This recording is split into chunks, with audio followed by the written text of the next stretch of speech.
Welcome to in the 17th day of the AJ90JS challenge, and I hope everything going great from your side with honesty. If you don't know about this JavaScript challenge, then please head over to the description box of this video or watch the first video of this channel. By the way, here is the plan for today's, and let's get into the real adventure of JavaScript. First, today solve a code words problem that was based on the XOR or XOR manipulation. We just have to return true if the both values are different, otherwise return false, right?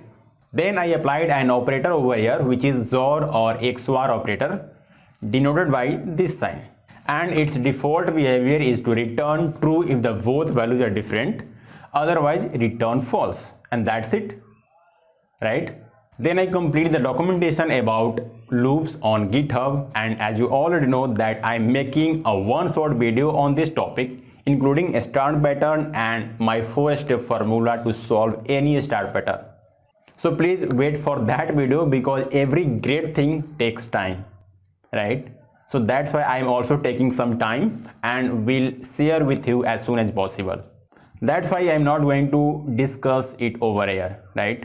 And finally shoot an uploaded video for you, went to the gym, and that's all.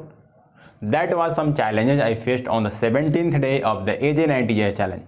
Let me know what obstacles or challenges you faced on this day.